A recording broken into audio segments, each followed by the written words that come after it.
السلام علیکم دوستوں، میرا نام ہے اویس اور آپ دیکھ رہے ہیں نالجزم۔ ناظرین، آج ہم بات کریں گے حجاج بن یوسف ثقفی کے بارے میں۔ حجاج بنو امیہ کا ایک جرنیل، ظالم اور سفاک، سخت گیر گورنر تھا۔ کہا جاتا ہے کہ اسی کی ایما اور حکم سے قرآن میں اعراب لگائے گئے۔ اموی حکومت کو مستحکم اور مضبوط بنانے میں اس کا بڑا حصہ رہا ہے۔ اس نے 73 ہجری میں مکہ کا محاصرہ کیا جو 7 ماہ تک جاری رہا اور کعبہ پر منجنیق سے پتھر برسائے۔ اس وقت وہاں حضرت عبداللہ بن زبیر رضی اللہ تعالیٰ عنہ نے پناہ لے رکھی تھی، جنہیں اس نے شہید کروا دیا۔ یہ واقعہ اکتوبر 692 عیسوی کا ہے۔ اس حملے میں 10,000 سے زائد مسلمان شہید ہوئے تھے۔ دوستوں، ویڈیو میں آگے جانے سے پہلے آپ سے ریکویسٹ کروں گا کہ چینل کو سبسکرائب کر لیں اور بیل آئیکن کو پریس کر دیں۔ چلتے ہیں اپنی ویڈیو کی جانب۔ دوستوں، حجاج بن یوسف ثقفی طائف میں پیدا ہوا، وہیں اس کی پرورش بھی ہوئی۔ حجاج بن یوسف طائف کے مشہور قبیلے بنو ثقیف سے تعلق رکھتا تھا۔ ابتدائی تعلیم و تربیت اس نے اپنے ماں باپ سے حاصل کی، جو کہ ایک مدرسے میں تدریس کا کام کرتے تھے۔ حجاج کا بچپن سے ہی اپنی ہم جماعتوں پر حکومت کرنے کا عادی تھا۔ تعلیم سے فارغ ہو کر اس نے اپنے ماں باپ کے ساتھ ہی تدریس کا پیشہ اختیار کیا، لیکن وہ اس پیشے سے قطعی مطمئن نہ تھا اور کسی نہ کسی طرح حکمران بننے کے خواب دیکھتا رہتا تھا۔ بالآخر وہ طائف چھوڑ کر دمشق پہنچا اور کسی نہ کسی طرح عبد الملک بن مروان کے وزیر کی ملازمت حاصل کرنے میں کامیاب ہو گیا۔ وزیر نے جلد ہی اس کی انتظامی صلاحیتوں کو بھاپ لیا اور اسے ترقی دے کر اپنی جاگیر کا منتظم مقرر کر دیا۔ ایک چیز جس کی وزیر کو ہمیشہ شکایت رہتی تھی وہ اس کی سخت گیری تھی، لیکن اس سخت گیری کی وجہ سے وزیر کی جاگیر کا انتظام بہت بہتر ہو گیا تھا۔ ناظرین، اتفاق سے عبد الملک کو اپنی فوج سے سستی اور کاہلی کی شکایت پیدا ہو گئی تھی اور اس نے ایک محتسب مقرر کرنے کا فیصلہ کیا۔ وزیر نے حجاج کا نام پیش کیا، لیکن یہ وضاحت کر دی کہ یہ آدمی سخت گیر ہے، اس لیے اس کے افعال کے لیے وہ جواب دہ نہیں ہوگا۔ اس طرح حجاج عبد الملک کی فوج میں شامل ہو گیا۔ اس حیثیت سے اس نے عبد الملک کی خوب خدمت کی اور اموی فوج اس سے دہشت کھانے لگی، یہاں تک کہ خود وزیر کا دستہ بھی اس کی سخت گیری کا شکار ہوا، حالانکہ وہ خود کئی سال ان میں شامل رہا تھا۔ عبد الملک نے جب عراق پر حملہ کیا تو مصعب بن زبیر کے خلاف اس کے سخت اقدامات نے عبد الملک کو قائل کر دیا کہ حجاج اس کے کہنے پر کوئی بھی اقدام لے سکتا ہے اور اس کے لیے اخلاقی و مذہبی حدود عبور کرنا کوئی مشکل نہیں تھا۔ ناظرین، عبداللہ بن زبیر رضی اللہ تعالیٰ عنہ اس وقت مکہ میں پناہ گزین تھے اور عبد الملک کو ان کی حکومت ختم کرنے کے لیے کسی ایسے شخص کی تلاش تھی جو عبداللہ بن زبیر کو شہید کر سکے۔ چنانچہ حجاج کو اس مہم کا انچارج بنایا گیا۔ اس نے مکہ کی ناکہ بندی کر کے غذائی بحران پیدا کر دیا اور شدید سنگباری کی۔ جب شامی خانہ کعبہ کی حرمت یا عبداللہ بن زبیر کی اخلاقی اپیلوں کی وجہ سے ہچکچاتے تو حجاج خود سنگباری کرتا۔ اس مہم میں اس نے انتہائی سفاکی کا مظاہرہ کر کے عبداللہ بن زبیر رضی اللہ تعالیٰ عنہ کو شہید کر ڈالا اور انہیں کئی روز تک مکہ میں لٹکائے رکھا۔ اس واقعے میں خانہ کعبہ کی دیواریں بھی منہدم ہو گئیں، جو بعد میں دوبارہ تعمیر کی گئی۔ اس مہم کا نتیجہ یہ نکلا کہ اسے حجاز کا گورنر بنا دیا گیا۔ دوستوں، حجاج بن یوسف کو گورنر حجاز اس لیے بنایا گیا کہ وہ اموی اقتدار کو اس مقدس سرزمین میں مستحکم کر ڈالے۔ چنانچہ کچھ دیر تک مکہ میں مقیم رہا۔ اس نے ہر شخص کو قتل کروا ڈالا جس نے اموی اقتدار کے خلاف زبان کھولنے کی کوشش کی۔ اس کے مظالم نے عوام کے حوصلے پست کر دیے اور وہ اموی حکومت کی غلامی پر رضامند ہو گئے۔ ناظرین، مکہ کے بعد مدینے کی باری آئی۔ حجاج وہاں پہنچا تو صحابہ زادوں اور تابعین کی ایک بڑی تعداد موجود تھی۔ اس نے اہل مدینہ کو جمع کر کے ایک زوردار تقریر کی اور انہیں عبد الملک کی بیعت کرنے پر آمادہ کرنا چاہا۔ تاہم اہل مدینہ خاموش بیٹھے رہے، نہ ہی کسی نے اس کی مخالفت کی، لیکن بیعت کی بات بھی کسی نے نہ کی۔ حجاج نے انہیں 3 دن کی مہلت دے کر رخصت کر دیا، لیکن ساتھ ہی قتل و غارت کا مشغلہ بھی شروع کر دیا۔ لوگ اس کے ستم سن کر ڈر چکے تھے اور واقعہ ہررا انہیں ابھی بھی نہیں بھولا تھا، اس لیے انہوں نے عبد الملک کی بیعت قبول کر لی۔ دوستوں، آپ کو بتاتا چلوں کہ واقعہ ہررا ایک دل دہلا دینے والا واقعہ تھا، جس میں یزیدی فوج نے واقعہ کربلا کے بعد مدینہ طیبہ پر حملہ بول دیا تھا اور مدینہ میں قتل و غارت کا بازار گرم کر دیا تھا۔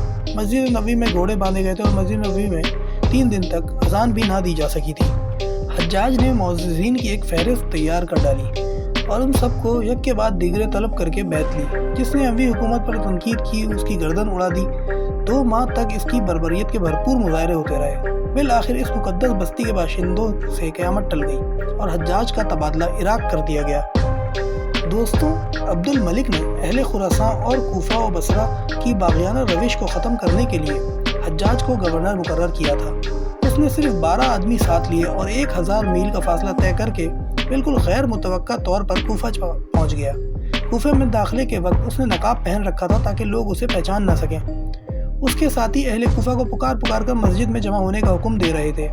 حجاج بن یوسف ثقفی مسجد پہنچا تو لوگ شرارت پر آمادہ تھے، کنکریاں ہمراہ لائے تھے تاکہ اس سے نئے گورنر کا استقبال کر سکیں، لیکن اس نے ممبر پر چڑھ کر نقاب الٹا اور ایسی تقریر کی کہ سب لوگ ڈر گئے۔ اس تقریر سے لوگ بری طرح مرعوب ہوئے۔ اس نے عبد الملک کا خط پڑھنے کا حکم دیا جس میں اس کی تقریر کا حکم تھا۔ خط کا آغاز السلام علیکم سے ہوتا تھا۔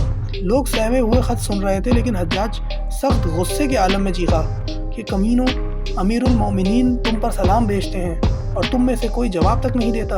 اس پر سب لوگوں نے بیک وقت سلام کا جواب دیا اور خط کو نہایت غور سے سنا۔ حجاج نے کوفہ کے لوگوں کو حکم دیا کہ جو لوگ ملحق کی فوج سے بھاگ کر کوفہ آئے ہیں وہ فوراً واپس چلے جائیں، ورنہ انہیں قتل کر دیا جائے گا۔ اہل کوفہ اس حد تک فرما بردار ہو گئے تھے کہ انہوں نے اس حکم کی فوراً تعمیل کی۔ ناظرین، حجاج کوفہ سے بصرہ پہنچا تو وہاں کے لوگوں کو مرعوب کرنے کے لیے بھی اس نے ایک زبردست تقریر کی اور فوج کی تنخواہوں میں کمی کر ڈالی۔ عبداللہ بن جارود، ایک سردار نے اس حکم کے خلاف اپیل کی تو اس نے انہیں خوب جھاڑا۔ اس پر فوج میں بغاوت ہو گئی اور فوجیوں نے حجاج کے خیمے کو گھیر لیا، لیکن حجاج نے رشوت دے کر بہت سے لوگوں کو اپنے ساتھ ملا لیا اور اس طرح بغاوت کو رفع شکر کر دیا اور اس کے کئی قائد قتل کر ڈالے۔ اہل عراق اس بغاوت کی ناکامی سے بہت مرعوب ہوئے۔ حجاج نے حضرت انس بن مالک رضی اللہ تعالیٰ عنہ کی شان میں بھی گستاخی کی اور ان کے لڑکے کو شہید کروا دیا۔ تاہم عبد الملک نے اس پر سخت گرفت کی اور حجاج کو حضرت انس رضی اللہ تعالیٰ عنہ سے معافی مانگنی پڑی۔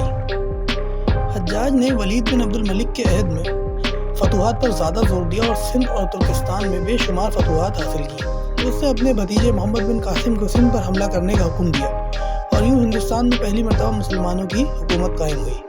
حجاج بن یوسف حکومت کے استحکام کے لیے ہر کام کرنے کو تیار رہتا۔ اموی حکومت کے استحکام میں اس کا بہت بڑا حصہ تھا۔ اس نے اخلاقی و مذہبی احکام کو ہمیشہ خلیفہ کی خوشنودی کے لیے قربان کیا اور حجاز و عراق پر مضبوط اموی کنٹرول قائم کر دیا۔ معاشی استحکام کے لیے اس نے معاشی اصلاحات نافذ کی اور غیر مسلموں سے جزیہ وصول کیا۔ اس کا مزاج فاتحانہ تھا، اس لیے اس کے عہد میں فتوحات بھی حاصل ہوئی، لیکن یہ تصویر کا ایک رخ ہے۔ دوسرے رخ میں وہ نہایت ظالم اور سفاک انسان تھا۔ بیجا تلوار کا استعمال کرنا، انسانی جان کی حرمت اس کے لیے کوئی معنی نہیں رکھتی تھی۔ ناظرین، عراقی اور اجمی مسلمانوں سے اس کا سلوک نہایت ہی ظالمانہ تھا۔ وہ سخت متعصب تھا اور شمالی عدنانی قبائل کا سرپرست تھا۔ اس نے یمنیوں کو بلا وجہ ظلم کا نشانہ بنایا اور اس طرح سے اس کی تلوار و جور اور قبائلی تعصب پر بنو امیہ کی جڑیں کھوکھلی ہو گئی اور عوام الناس کے دلوں میں ان کے خلاف نفرت کا بیج بو دیا گیا، جو اموی سلطنت کے لیے تباہ کن ثابت ہوا۔ دوستوں، کل ملا کے یہ کہ حجاج نے اپنی تلوار اور تقریری قوت بنو امیہ کے استحکام کے لیے استعمال کی، جس سے وقتی طور پر اموی حکومت مستحکم ہو گئی، لیکن اس کی غلط کاریوں نے عوام کو اموی حکومت سے برگزیدہ کر دیا تھا۔ دوستوں، اگر بات کریں ظلم کی تو حجاج نے اپنے اور حکومت کے مخالفین پر بے جا ظلم ڈھائے۔ اس کی محبوب سزا مخالف کو برہنہ کر کے بغیر چھت کے قید خانوں میں رکھنا تھی۔ اس معاملے میں وہ مرد اور عورت کی بھی تمیز نہیں رکھتا تھا۔ مزید اذیت کے لیے وہ ایک ہی خاندان کے مرد و خواتین کو ایک ہی جگہ برہنہ قید رکھتا۔ ایک وقت میں اس نے برہنہ قیدیوں کی تعداد کو 50,000 تک پہنچا دیا تھا، جس میں 30,000 خواتین تھیں۔ ان قیدیوں میں اکثریت حجاج اور بنی امیہ کے سیاسی مخالفین تھے۔ ناظرین، یہ شخص اتنا خوریز تھا کہ بعض مورخین نے لکھا ہے کہ اس نے تقریباً 1,20,000 مسلمانوں کو قتل کیا اور کئی ہزار مرد اور عورتوں کو زندان میں قید کیا، اور بالآخر لاکھوں لوگوں کا قاتل حجاج بن یوسف ثقفی 13 رمضان 95 ہجری کو 53 سال کی عمر میں موت کا شکار ہو گیا۔ ناظرین، یہ ملعون آدمی بہت زیادہ کھانے کے مرض کی وجہ سے مر گیا تھا اور تاریخ کا سفاکانہ باب بند ہو چکا تھا، اور مسلمانوں نے اس کی موت پر بہت سکھ کا سانس لیا۔ آپ کو یہ ویڈیو کیسی لگی مجھے کامنٹ کر کے ضرور بتائیے گا۔ ملیں گے آپ سے ایک نیکسٹ انٹرسٹنگ ویڈیو میں۔ اللہ حافظ۔